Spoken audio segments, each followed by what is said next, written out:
Bismillahirrahmanirrahim. Assalamualaikum warahmatullahi wabarakatuh. Alhamdulillahi rabbil alamin. Allahumma fasalli wa sallim ala sayyidina wa nabiyyina wa maulana Muhammadin wa ala alihi wa sahbihi ajma'in, amma ba'du. Disebutkan di dalam riwayat dahulu kala ada seorang ahli ibadah. Dia rajin ibadah tetapi dia tidak memakai ilmu. Sehingga orang yang beribadah tapi tidak pakai ilmu itu lebih mudah bagi syaitan untuk membuat orang itu tersalah dalam ibadah. Bahkan para ulama mengatakan 1000 orang yang ahli ibadah, tapi kalau tidak pakai ilmu, bagi syaitan lebih mudah menggoda mereka yang 1000 orang itu ketimbang orang yang beribadah tetapi pakai ilmu, walaupun hanya 1 orang. Karena orang yang beribadah tidak pakai ilmu mudah sekali digelincirkan oleh syaitan. Termasuk orang ini, dia rajin ibadah tapi kekurangan ilmu di dalam ibadah itu. Namanya orang baik itu pasti ada saja orang yang iri. Itulah hukum dunia. Di mana ada putih, di situ ada hitam. Di mana ada Nabi Adam, di situ ada iblis. Di mana ada Nabi Muhammad, di situ ada Abu Jahal. Dan begitulah hukum alam, termasuk orang ini. Sehingga ada seorang perempuan yang ingin mencoba keimanan si laki-laki ini.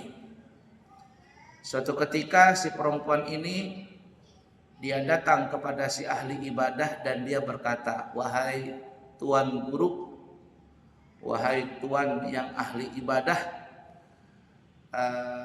saya sekarang ada sedikit kena musibah. Saya punya anak kecil lagi sakit.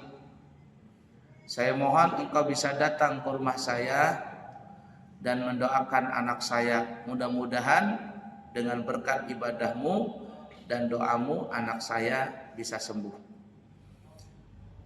Si seorang ini tidak curiga sedikit pun tentang akal busuk dari perempuan ini. Ringkas kata, si ahli ibadah ini pun datang ke rumahnya si perempuan tersebut. Setelah masuk, maka perempuan ini pun dengan bergegas dia menutup pintu rumah, menutup jendela. Dan dia berkata, "Wahai tuan yang ahli ibadah, sebenarnya tidak ada yang sakit dari anakku ini. Cuma aku hanya menggoda keimananmu. Engkau pilih salah satu dosa yang mesti engkau kerjakan.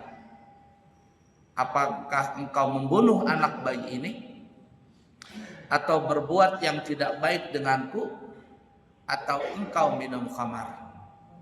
Kalau engkau tidak melakukan salah satu dari dosa yang 3 ini, maka aku akan berteriak sehingga orang-orang kampung akan datang ke sini dan aku akan katakan engkau akan menodaiku." Si ahli ibadah ini karena nggak punya ilmu dan dia khawatir dengan karirnya, lalu dia berpikir keras bagaimana caranya terlepas dari masalah ini. Dia bilang dalam hatinya, kalau seandainya membunuh anak bayi ini, maka dosanya akan terbagi 2. Yang pertama dosa kepada Allah, dan juga yang kedua dosa kepada anak bayi itu. Kalau seandainya berzina, maka dosanya juga 2. Dosa kepada Allah dan dosa kepada perempuan itu. Belum lagi kalau seandainya terjadi pembuahan lalu menjadi anak, maka dosanya akan bertambah besar lagi. Lalu si ahli ibadah ini berpikir, kayaknya lebih aman minum khamar. Karena kalau minum khamar itu tidak ada kaitan dengan makhluk, hanya kaitan dengan Allah Ta'ala. Dosanya cuma kepada Allah. Tanpa pikir panjang, si ahli ibadah ini pun dia meminum khamar. Tapi apa yang terjadi? Karena dia bukan peminum, hanya sedikit saja dia minum khamar, langsung saat itu akal sehatnya pun hilang. Dan apa yang terjadi? Maka si pemuda ini pun melakukan dosa ketiganya. Akal sehatnya hilang, maka dia membunuh anak bayi itu. Dan juga dia melakukan perzinahan kepada perempuan tersebut. Dalam cerita ini disebutkan dalam hadis Imam Sayyidina Utsman ibn Affan meriwayatkan hadis tersebut di zaman dahulu. Sehingga Nabi kita mengatakan bahayanya tentang minuman khamar. Dan Nabi menyebutkan dalam riwayat hadis, al-khamru miftahu kulli syarr. Minum khamar yang memabokkan itu adalah pintu kuncinya semua daripada kejahatan. Karena kalau orang sudah minum khamar, maka dia akan sangat berpotensi untuk melakukan kejahatan apapun juga. Dia bisa berkelahi, dia bisa KDRT dengan anak dan istrinya di rumah, dia bisa membunuh orang, dia bisa berzina dan lain sebagainya. Bahkan kata ulama, gara-gara minum khamar ini seseorang itu bisa mati dalam keadaan tidak beriman. Disebutkan di dalam riwayat di zaman Bani Israel ada seorang ahli ibadah juga yang bernama Barsisa. Dia sangat kuat di dalam ibadah, tapi dia tidak punya ilmu juga. Saking kuatnya dia beribadah, bahkan dia mempunyai suatu kemuliaan, mempunyai karamah yang mana muridnya 70.000 orang. Muridnya itu semuanya bisa terbang. Itu berkah daripada ibadahnya si Barsisa tadi. Kalau muridnya saja bisa terbang dengan sebab ibadah gurunya, lalu bagaimana dengan Barsisa itu? Sakti mandraguna.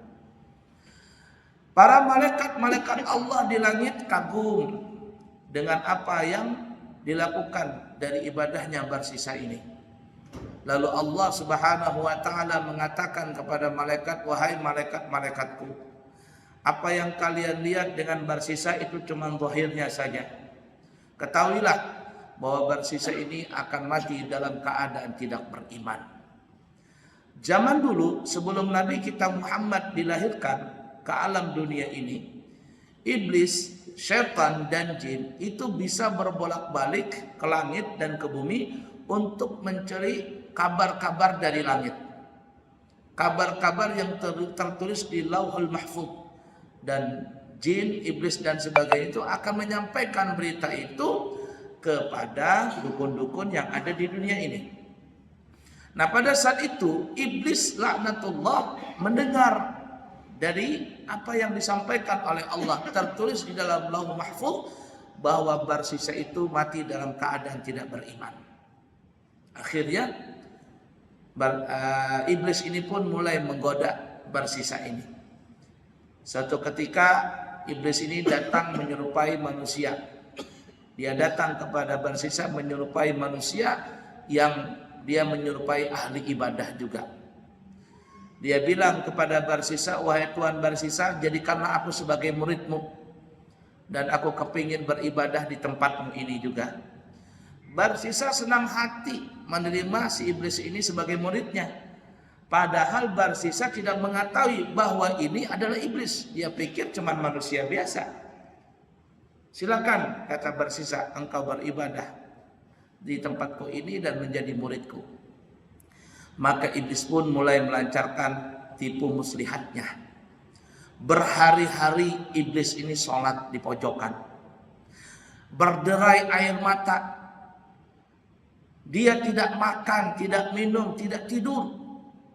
Ya tentu saja iblis kuat dia. Dan beribadah itu cuman hanya pura-pura saja. Barsisa melihat apa yang dilakukan oleh iblis ini, dia heran. Bagaimana mungkin orang ini kuat ibadah? Dia tidak makan, dia tidak minum, tidak tidur. Sedangkan aku, kata Barsisa, Aku bisa makan, bisa minum, bisa tidur. Kata Barsisa, aku kepingin juga beribadah kayak orang ini. Kuat di dalam ibadah. Maka Barsisa pun mendekati iblis itu. Dan sekali lagi, si Barsisa tidak mengetahui bahwa ini iblis. Dia pikir cuma manusia biasa.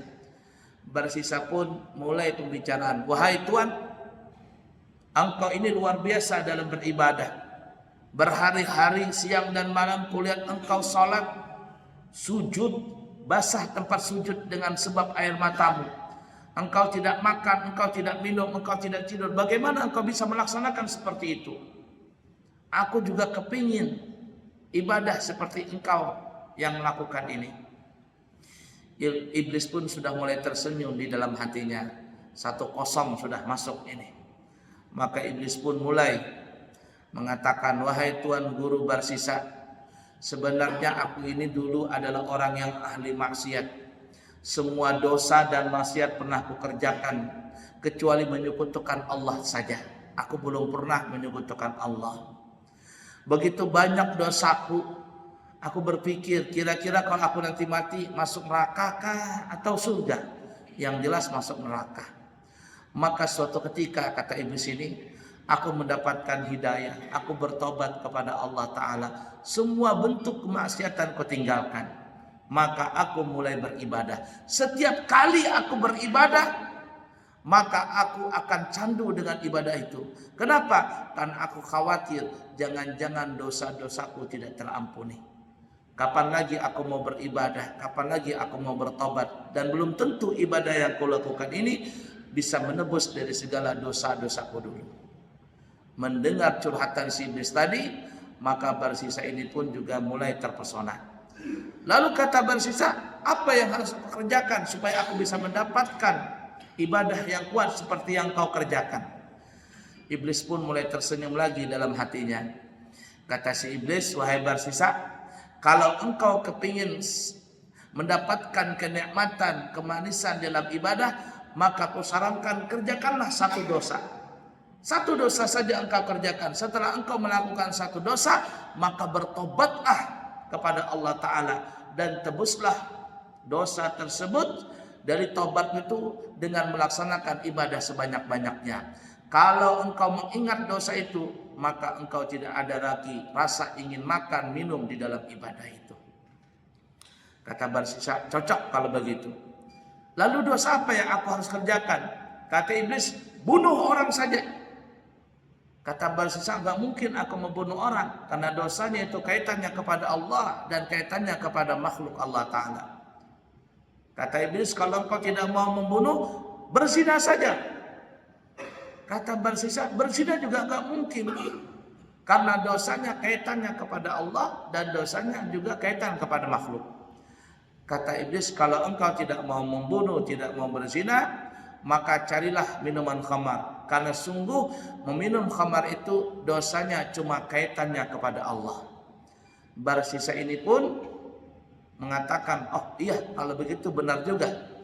Ringkas kata Barsisa, di mana aku bisa memilih minum khamar? Kata iblis tuh, di warung sana ada orang jual minum khamar. Maka Barsisa pun mendatangi toko tersebut. Kebetulan yang penjualnya adalah seorang perempuan. Maka Barsisa pun langsung membeli khamar dan dia langsung minum di situ.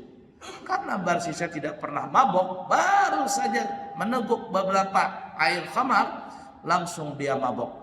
Akal sehatnya pun hilang. Lalu akhirnya dia melakukan perbuatan yang tidak baik kepada perempuan tersebut. Lalu pada saat itu datanglah suami si perempuan itu. Barsisa pun dipukul oleh suami perempuan ini. Datanglah orang-orang melihat apa yang telah dilakukan oleh Barsisa ini. Semua orang pada marah. Bagaimana mungkin seorang ahli ibadah bisa melakukan kemaksiatan? Barsisa dipukul sehabis-habis pukul. Lalu datanglah iblis dengan rupa yang lain. Dia berkata kepada orang-orang kampung, hei, tidak pantas kita menghakimi secara tidak adil kepada Barsisa ini. Kita bawa saja Barsisa ini ke pengadilan. Ringkas kata si Barsisa ini pun dibawa pengadilan. Maka diputuskan Barsisa itu dicambuk sebanyak 180 kali cambukan. 100 kali cambukan karena dia telah berbuat zina, dan 80 kali cambukan sebab dia minum khamar. 180 kali cambukan. Setelah selesai cambukan tersebut, bersisa ini pun disalib di jalan, di persimpangan jalan. Semua orang bisa melihat, dan tujuannya adalah supaya orang-orang jangan coba-coba minum khamar, apalagi sampai berbuat zina. Satu orang pun tidak ada yang berbelas kasihan dengan Barsisa. Maka iblis pun datang dengan rupa yang lain. Dia berkata, wahai Barsisa, apa yang kau lihat sekarang? Murid-murid pun gak ada yang datang, jamaahmu gak ada yang mau nolongmu, bahkan semua orang kampung membenci kepadamu, semuanya benci kepadamu. Maka akulah yang bisa menolongmu di sini, kata si iblis tadi. Aku akan menurunkan engkau dari tiang salib ini. Kata Barsisa, terima kasih kalau engkau menurunkan aku. Tapi kata iblis, tidak semata-mata cuma hanya menurunkan.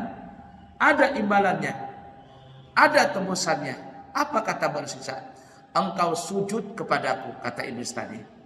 Kata Barsisa, bagaimana aku sujud kepadamu sedangkan aku dalam keadaan terikat di tiang salib ini?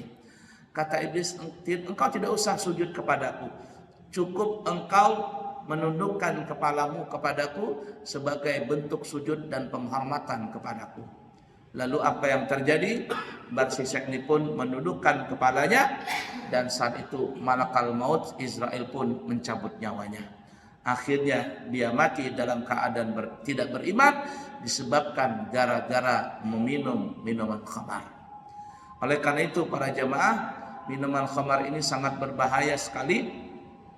Al-khamru miftahu kulli syarr, minuman yang memabukkan itu adalah pintu daripada semua kejahatan. Begitulah beratnya ancaman orang yang minum khamar. Bahkan disebutkan di dalam riwayat yang lain, man syaribal khamra fid dunya lam yashrabhu fil akhirah. Siapa yang minum khamar di dunia ini kemudian dia tidak bertobat, maka dia tidak bakalan akan minum khamar di dalam surga. Artinya orang tersebut tidak pernah akan masuk ke dalam surga. Hindarilah sesuatu yang bisa mendatangkan murka Allah, termasuk salah satunya minuman khamar ini. Qu anfusakum wa ahlikum nara. Jagalah diri kalian dan jagalah keluarga kalian dari apa saja perbuatan yang bisa menjerumuskan ke dalam api neraka. Semoga Allah Subhanahu wa taala mengampuni segala dosa dan kesalahan kita, menerima segala amal kebaikan kita. Allah tetapkan iman, Islam, ihsan, taqwa di hati kita sampai kita nanti mati dalam keadaan husnul khatimah. Allah ridha kepada kita dan kita ridha kepadanya dengan diakhiri mengucapkan kalimat tauhid, la ilaha illallah Muhammadun Rasulullah sallallahu alaihi wasallam. Kubur kita menjadi kebun surga, mendapat syafaat Nabi Muhammad sallallahu alaihi wasallam kelak nanti di akhirat, meminum air telaga Al-Kautsar, mendapat syafaat Nabi Muhammad, menjadi siratul mustaqim secepat kilat, dan akhirnya kita masuk surga Firdaus tanpa hisab, tanpa ditanya, dan bertetangga dengan Nabi Muhammad sallallahu alaihi wasallam di dalam surganya Allah yang kekal abadi. Amin, amin, amin. Allahumma amin ya rabbal alamin. Yang baik dari Allah, yang buruk dari pribadi. Subhanakallahumma wa bihamdika asyhadu an la ilaha illa anta astaghfiruka wa atubu ilaik. Wa akhiru kalam, wassalamu alaikum warahmatullahi wabarakatuh.